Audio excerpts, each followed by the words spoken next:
আওয়ামী লীগকে সমর্থন দিয়েছিল মানুষ, এই অঞ্চলের মানুষ, সেটা একটা প্রেক্ষাপট ছিল।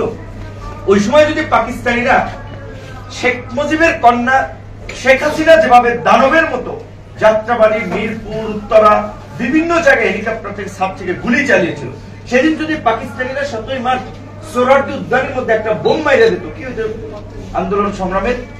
পাকিস্তানিরাও তো এই বর্বরতা চালায় না। সেই বর্বরতা স্বাধীন দেশে মুক্তিযুদ্ধের চেতনার নামে এই আওয়ামী দুর্বৃত্তরা এবং শেখ মুজিবের কন্যা এই পরিচয়ে শেখ হাসিনা চালিয়েছিল।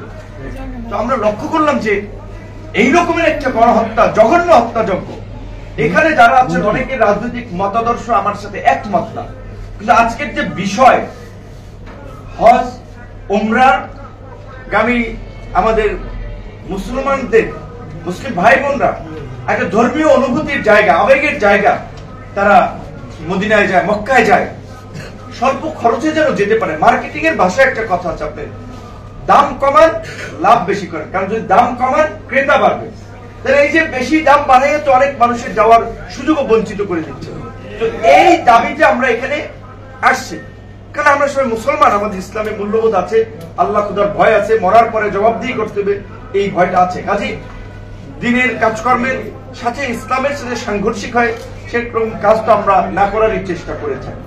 এখানে একটা গুরুত্বপূর্ণ বিষয়, রাজনীতির বাইরে আমরা এখানে বিভিন্ন প্ল্যাটফর্মের লোকেরা একমত হয়েছে। তো আজকে এই হাসিনার পতনে আমাদের রাজনৈতিক মতাদর্শ ভিন্নতা থাকলেও এই হাসিনার বর্বরতার কারণে কিন্তু আমরা সবাই একত্রিত হয়ে রাজপথে এসেছিলাম। সেখানে এখন পর্যন্ত বছর পার হয় নাই, মাত্র 6 মাস পার হয়েছে। এখন আমরা দেখতে পাচ্ছি যে আওয়ামী লীগের এই দুর্বৃত্তদের আস্ফলন, তারা লিফলেট বিতরণ করছে, হরতাল অবরোধ ঘোষণা করছে, রক্তের দাগ শুকায় নাই। আর আওয়ামী লীগ এই দেশে হরতাল অবরোধ করবে, দেশটাকে মগের মূল্য নাকি? আমরা এতটা দুর্বল হয়ে গেছি? আমরা তো দুর্বল হয়ে গেছি। আমরা দুর্বল হই নাই, শুধুমাত্র দেশে শান্তি এবং স্থিতিশীলতার স্বার্থে আমরা যেটা বলেছি, আমরা রিফর্ম এন্ড রেকনসিলিয়েশনের মাধ্যমে রাষ্ট্র পুনর্গঠন, জাতি পুনর্গঠন করতে হবে। শুধুমাত্র দেশ সংস্কার না, জাতির সংস্কার করতে হবে। আমাদের নিজস্ব সাংস্কৃতিক, আমাদের সামাজিক মূল্যবোধকে জাগ্রত করতে হবে, যেটা আওয়ামী লীগ ধ্বংস করেছে। আলেম ওলামারা এই দেশে এখন শীতের মৌসুমে, এখন বিভিন্ন আলেম ওলামারা আপনারা ওয়াজ করতেছেন না, কেউ বাধা দিচ্ছে আপনাদেরকে? পুলিশের অনুমতির জন্য ঘোরা লাগতেছে। আর আগে একটা ওসি এসপি বাদ একটা এসআই পিছনে ঘোরা লাগতো সপ্তাহ পর সপ্তাহ অনুমতির জন্য।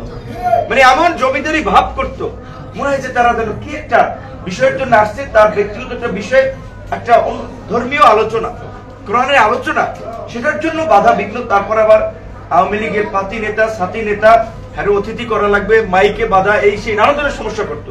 এখন কেউ করতেছে না। একদিকে ওয়াজ মাহফিল করছেন, আরেকদিকে আবার অন্যান্য ধর্মাবলম্বী মানুষ তাদের অনুষ্ঠান কার্যক্রম করছেন, আবার যারা সাংস্কৃতিক কর্মকাণ্ড তারা তার কর্মকাণ্ড করছেন। কেউ কাউকে বাধা দিচ্ছে না, কেউ কারো অধিকার ক্ষুণ্ণ করছে না।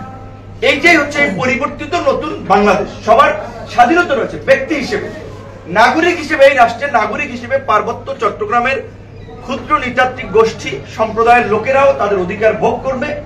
এখানে একজন মুসলমান তার ভোগ করবে, হিন্দু তার অধিকার ভোগ করবে।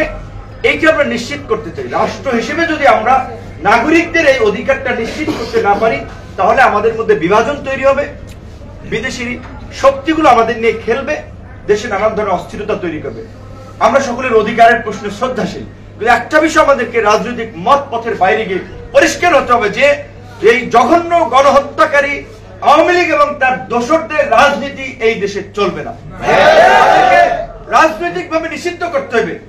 বিএনপি, জামাত, হেফাজত, ইসলামী আন্দোলন, খেলাফত মজলিস, জমিয়াতে উলামা, সিপিবি, বিভিন্ন রাজনৈতিক দল আছে না, বাম ডান, সবাই কর্মসূচি করছে, সবাই করবে, কিন্তু গণহত্যাকারী রাজনৈতিক দলের সাথে আমাদের কোনো আপোষ নাই। আমরা লক্ষ্য করলাম আশ্চর্যের সাথে বড় বড় রাজনৈতিক দল, আমরা সহযোগী, আমরা ভাই, আমরা সহযোগী একসাথে রাজপথে কার জীবন চলে যায় আমরা জানি না। আমরা লড়াইটা করেছি, কিন্তু ভোটের রাজনীতির কারণে তারা শক্ত কথা বলছেন আওয়ামী লীগকে নিষিদ্ধের প্রশ্নে। যে কারণে আমাদেরকে মনে হলো, যেটা বিজয় ভাই বলেছেন, জেলখানায় ভাই ডিবির যারা এখানে গেছেন হেফাজতের নেতাদের ভালো অভিজ্ঞতা আছে, আবার কোন আলেম যদি মিথ্যা জঙ্গিবাদের কেসে জেলে যান তার ভালো অভিজ্ঞতা আছে। কি আচরণটা ওরা করে, আমাদের সাথেও বিন্দু মাত্র সহানুভূতি দেখায় নাই, জঘন্য আচরণ করেছে। ঢাকা বিশ্ববিদ্যালয়ের ভিপি হয়েছে 28 বছর পরে, এখন তাকে নির্বাচন করতে চাই পরিবর্তিত পরিস্থিতিতেও মুখোমুখি ছাত্র সংগঠনগুলো, জাহাঙ্গীরনগর, ঢাকা ইউনিভার্সিটি, কেউ নির্বাচন চায়, কেউ চায় না। ভাইস চ্যান্সেলররা বলছে সংঘাতের আশঙ্কা, লাশ পড়তে পারে এই পরিস্থিতিতেও। তো সেখানে 28 বছর পরে একবার দুর্ভাগ্যক্রমে কিংবা সৌভাগ্যক্রমে আমি ভিপি হয়েছিলাম, কিন্তু সম্মানটা পাইনি এই আওয়ামী লীগের আমলে। এই ডিবির কার্যালয়ের নিচে একটা রুমে ছিল মশা, গন্ধ, মানে কিসের চমানবিক পরিস্থিতি। একটা বই পড়তে চাই, বই পাওয়া যায়নি। ভাবছি আমার রুমের ওইদিকে আলেম, একজন আলেম আছে, বললাম ওনার সাথে একটু হাদিস কোরআনের আলাপ আলোচনা করি, দিন কাটে যাবে, আমারে ওনার রুমে দিয়ে দেন বা ওনারে আমার রুমে দিয়ে দেন, ওইটাও দেয়নি। সবাইকে ছেড়ে দিত লকআপ থেকে, আমাকে আটকে রাখতো, সবাই ঢুকে যেত, তারপর আমাকে ছাড়তো। এটা একটা মানসিক টর্চার, কারোর সাথে কথা বলতে পারছি না, মানে 1 ঘন্টা হাঁটার জন্য সুযোগ দেয়। সেই সময়টাও আমি মোস্ট ওয়ান্টেড ক্রিমিনাল, যে আমার সাথে কেউ মিশতে পারবে না, আমার সাথে কেউ কথা বলতে পারবে না, জেলখানায়ও সবাই ভিতরে ঢুকাইয়া আমার জন্য একা ছেড়ে যেত। একা মানুষ আমি কি করবো, ফ্লোরের মধ্যে হাঁটবার, এবং কোন রুমের সামনে কাউকে জিজ্ঞাসা, ভাই কি মামলা আসছেন, কোথা থেকে আসছেন, এইটুকু জিজ্ঞাসার সুযোগ নেই। সিসিটিভির ক্যামেরা, ওইখানে দাঁড়াইতে থাকলে আবার অনর বলে দেয় ভাই সমস্যা হবে। এই ধরনের একটা মানসিক নির্যাতনের মধ্যে ছিলাম। কিন্তু তারপরেও দ্বিতীয় দফায় ডিবি কার্যালয় থেকে কোর্টে উঠে আমরা বলেছিলাম, সত্যিকার অর্থে হয়তো আল্লাহ পাক এটা বলিয়েছেন, আমার প্ল্যান পরিকল্পনা ছিল না, এবং আমি ডিবি কার্যালয় থেকে তো একটা আপডেট জানার সুযোগ নেই, আমি জানতাম না। আমি হয়তো আল্লাহর ইশারায় কোনোভাবে মাথায় সেট করে দিয়েছে, আমি বলছি, এবং সেটাতে অনেকে জেল থেকে বের হওয়ার পর বলছে ভাই আপনার কথাটা কাজ হয়েছে। আমরা বলছিলাম যে হ্যাঁ 90% শেষ, আর 10% ধাক্কা দিতে হবে। সবাই রাস্তায় থাকে, অনেক মানুষ যেটা বলছে যে যারা আন্দোলন সংগ্রামের লোক না, যাদেরকে আপনারা বলেন ফার্মের মুরগি, পোল্ট্রির মুরগি, নাদুস নুদুস ছেলে মেয়ে, তারা অনেকে বলেছিল ভাইয়া আপনার কথায় আমরা রাস্তায় নেমেছিলাম। আল্লাহর রহমত, সবচেয়ে বড় কথা, আমার কথা হোক বা না হোক, যে নেতৃত্ব দিছে বানাতে সেইটা ম্যাটার না, এই ফ্যাসিবাদ থেকে আমরা মুক্তি পেয়েছি, এটা আল্লাহর রহমত, সবাই স্বস্তি। তো এই পরিস্থিতিটাকে ধরে রাখা আমাদের সকলের দায়িত্ব। কাজে আল্লাহর হস্তে আওয়ামী লীগের প্রশ্নে কেউ কম্প্রোমাইজ করেন না। সত্য কথা বলবো, জামাতের মতো দল শক্তভাবে বলছে না যে তারা আওয়ামী লীগের রাজনীতি নিষিদ্ধ চায়, বিএনপির মতো বড় দল বলছে না তারা আওয়ামী লীগের রাজনীতি নিষিদ্ধ, তারা আমাদের সহযোগী, আমরা কারো বিরুদ্ধে বলছি না। কিন্তু এই আন্দোলনের গত 16 বছরের সবচেয়ে মজলুম দল বিএনপি এবং জামাত, তারা কিন্তু খুব জোরে সোরে বলছে না। সরকার সিদ্ধান্ত নেবে, অমকে করবে, আমরা এই সরকার গঠন করেছি, আমরা সমর্থন দিয়েছি বিধায় এই সরকার হয়েছে। আমরা যদি না চাইতাম যে না আমরা এই সরকার মানি না, তা তো টিকতে পারতো না। হাসিনাকে বলছি যে মানি না, তাই টিকতে পারেনি। সুতরাং আমাদের একটা রাজনৈতিক ঐক্যমত সমঝোতার সিদ্ধান্ত থাকবে না যে আমরা সবাই আওয়ামী লীগের রাজনীতি নিষিদ্ধ চাই, কোন দলে আওয়ামী লীগকে পুনর্বাসনের জায়গা দিবেন না। অবশ্যই সবাই গণহত্যা, এই লুটপাট, চাঁদাবাজি, দখলদারি, মানুষের জুলুম করা, এইটার সাথে জড়িত ছিল না। আওয়ামী লীগের, তৃণমূলের অনেক সাধারণ মানুষ রয়েছে, দল দুটো বড় দল আওয়ামী লীগ এবং বিএনপি, কেউ কেউ আওয়ামী লীগ করতো। সেই ধরনের সাধারণ আওয়ামী লীগের, নিরীহ নিরপরাধ আওয়ামী লীগের যারা, তাদের বিরুদ্ধে আমাদের কোনো অভিযোগ নেই।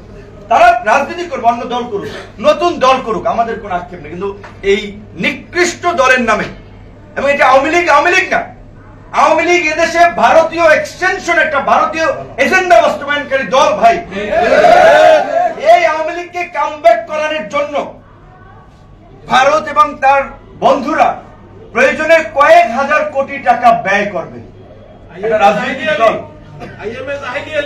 একটা রাজনৈতিক দল শুধুমাত্র একবার ক্ষমতার কথা চিন্তা করে না, ভীষণ থাকে, লেগে থাকবে প্রয়োজন 10 বছর পরে যদি কামব্যাক করতে পারে, তখন এই যে আওয়ামী লীগ এইবার 16 বছর ক্ষমতায় থেকে যেভাবে আমাদেরকে ভারতের একটা করদ রাজ্যে পরিণত করেছিল, মোদী বিরোধী আন্দোলনে কতগুলো আলেম ওলামাকে গ্রেপ্তার করেছিল, কত ছাত্রদেরকে হত্যা করেছিল, শাপলা চত্বরে এই দেশে ইসলামী রাজনীতিকে ধ্বংস করার জন্য, আলেম ওলামাদেরকে নতজানু করার জন্য এই শাপলা চত্বরে কি বর্বরতা চালিয়েছিল, বিচার হয়েছে? কারণ হচ্ছে এগুলো সব ওই বাইরের প্রেসক্রিপশনে হয়েছিল। তো আওয়ামী লীগ যদি কামব্যাক করতে পারে তাই হবে। তাই আমরা বলছি যে সস্তা পপুলারিটি দেখেন না যে আগামী নির্বাচনে ভোটটা আওয়ামী লীগের নিয়ে আমরা এমপি টেমপি হই।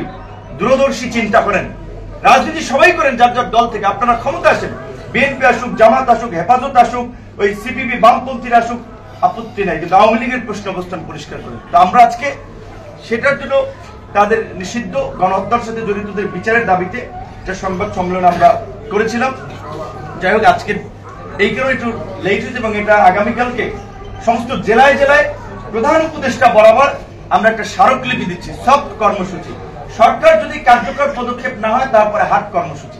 এই জন্য আপনাদের এই প্রোগ্রামটাতে আমাকে অনেক আগেই অতিথি